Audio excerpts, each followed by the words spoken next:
పేరు సతీష్. ఎవరన్నా? ఈ ఊరేళ్ళు వడ్లు కోసి ఇప్పటికి నెల అవుతుంది. నెల అయితే ఆ బారదాని కోసమని ఇప్పుడు 10-15 రోజులు దింపారు. ఆ బారదాని ఇస్తే ఆ లారీలు వచ్చలేదు, లారీలు వస్తే అమలోళ్ళు వచ్చలేదు.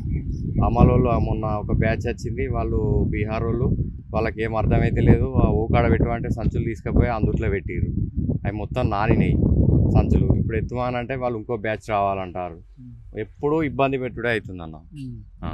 అధికారులు చెప్పలేదా మీరు? అధికారులకు చెప్తే ఏమంటారు, అధికారులు చెప్తే మేమేం చేస్తాం, లారీలు వస్తలేవు, బారదాని కొరుతున్నది అని చెప్పి మాట్లాడతారు. బారదాని తెచ్చుకోమంటారు. మీ కలెక్టర్ కానీ ఎమ్మెల్యే కానీ వచ్చారు? మొన్న ఎమ్మెల్యే గారు వచ్చారు. ఎమ్మెల్యే గారు వచ్చి ఏం చెప్పారు, మీరే బారదాని తెచ్చుకోవాలి, ట్రాక్టర్లు మీరే పెట్టుకోరి అని చెప్పి మాట్లాడుతారు వాళ్ళు. ఎందుకన్నా ప్రభుత్వం ఉన్నదే వాళ్ళది. అదే అన్న, ప్రభుత్వం ఉన్నది. అదే నేనేమంటున్నా, ప్రభుత్వం ఉన్నది అని వాళ్ళు ఏం చేయలేకపోతారు.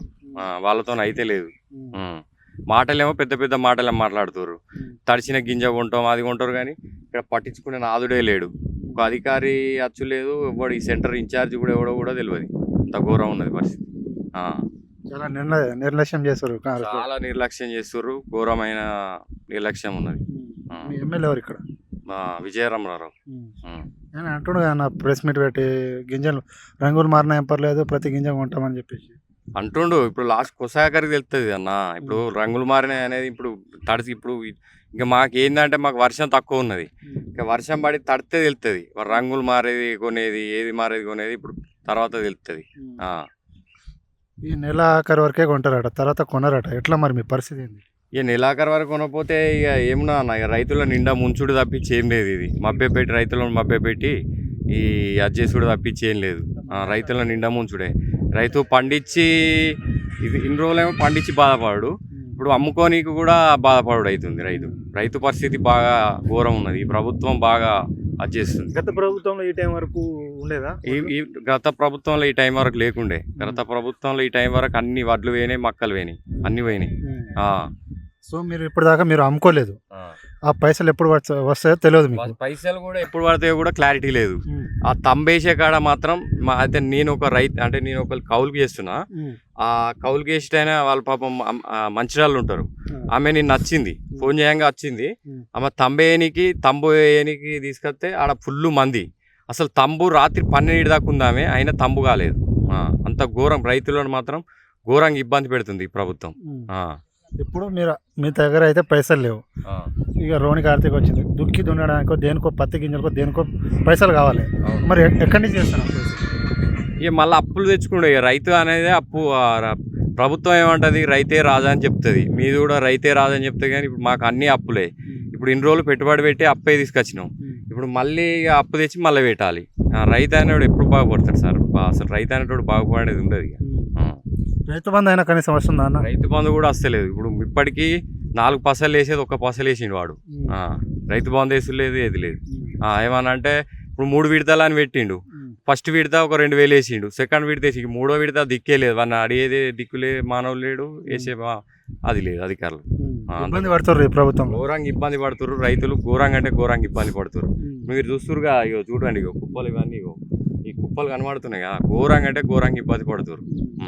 గత ప్రభుత్వంలో ఇవన్నీ ఏం లేకుండే. గత ప్రభుత్వంలో మంచిగా పోతుండే, అప్పుడు మంచి అదైతుండే. గత ప్రభుత్వంలో చాలా అప్పుడు రైతులకు రైతు బంధు ఎత్తుండే, రైతు బీమా మంచిగా ఉంటుండే. అప్పుడు ఈ వడ్లైనా పోతుండే. ఈ మాజీ ఎమ్మెల్యే పనితీరు ఎట్లుంది? దాసరి మనోహర్ రెడ్డి పనితీరు అప్పుడు చాలా మంచిగా ఉంటుండే. 10 సంవత్సరాల కాలంలో ఆయన చాలా మంచిగా చేసిండు. అంత మంచి పని చేసిన ఎందుకు కూడా ఒకటిలే? ఏవో మార్పు కోరుకున్నారు జనాలు. ఏంటంటే మార్పు కోరుకున్నారు జనాలు. ఏంటంటే వీళ్ళు ఏంటంటే ఇప్పుడు ఇచ్చిన పాత హామీలకు ఇప్పుడు వీళ్ళు డబ్బులు ఇస్తా అన్నారు.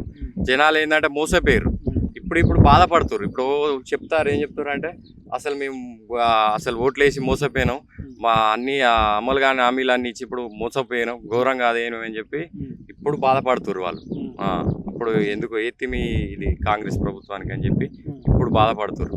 ఇప్పుడు ఆయన చెప్పిన మొత్తం వాగ్దానాలు ఇప్పుడు లాస్ట్కి ఇస్తే, ఎలక్షన్ ముందు ఇస్తే మళ్ళీ ఓట్లు వేస్తారా కాంగ్రెస్ పార్టీకి?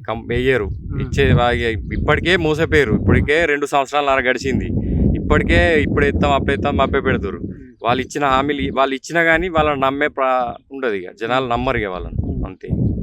మళ్ళీ ఏ ప్రభుత్వం వస్తే బాగుంటాయి రైతుల పట్ల? మళ్ళీ బీఆర్ఎస్ ప్రభుత్వం వస్తేనే బాగుంటుంది. కంపల్సరీ బీఆర్ఎస్ వస్తేనే బాగుంటుంది. ఇప్పుడు కేసీఆర్ రైతుల కోసం ఆలోచించి రైతు బంధు రైతు బీమా అలాంటి పథకాలు పెట్టిండు. రేవంత్ రెడ్డి వచ్చే ఏమైనా పథకాలు పెట్టిండు? వాడు రైతుల కోసం ఏ పథకం పెట్టలేదు. రైతుల కోసం ఏం పెట్టిండు, ఒకకి సన్నవాట్లకు బోనస్ అని చెప్పిండు. ఆ బోనస్ కూడా ఒకటేసారి ఏది వర్షాకాలంలో అది కూడా మొత్తం మందికి రైతులు ఇస్తాడు. ఎవరైతే ముందు రైతులు అయిపోతున్నాయో గాలకి ఎత్తుండు, అంతే తప్పించి ఏం లేదు. ఆ రుణమాఫీ అని పెట్టిండు. రుణమాఫీ అని పెట్టి ఏది కొంత బడా రైతులకే 2 వాళ్ళకి వేసిండు. ఇక మామూలు రైతులకు కథం పట్టించుకుని లేదు, వాళ్ళకి అసలు పైసలు కూడా వాళ్ళలేదు. ఆల్రెడీ 80 నుంచి 90% అది ఏంటంటే 80% పడ్డది మామూలుకి 20,000 30,000 సన్నకారు రైతులే పడ్డాయి. ఇంకా మీద రైతులకు అసలు పడనే వాళ్ళలేదు. సో ఎట్లా అన్న మీ బాధలు ఏంది? ఇప్పుడు రైతు బాధ ఘోరంగా ఉంది. మేము చెప్పాల్సిన అవసరం లేదు, మీకు కూడా కళ్ళకు ఇప్పుడు అందరికి కనబడుతుంది, జనాలకు ప్రజలందరికీ కనబడుతుంది రైతు బాధ. ఇక వాళ్ళు ఏంటంటే ఏదో మోసపోయి ఓట్లు వేసిన బాధ లోపల ఉంచుకొని వాళ్ళు బయటికి చెప్పలేకపోతారు. రైతులైనా ప్రజలైనా బయటికి చెప్పలేకపోతారు. ఎందుకంటే మోసపోయి ఓట్లు వేసినాం కాబట్టి ఏం చెప్పలేకపోతారు అట్లా అన్నమాట.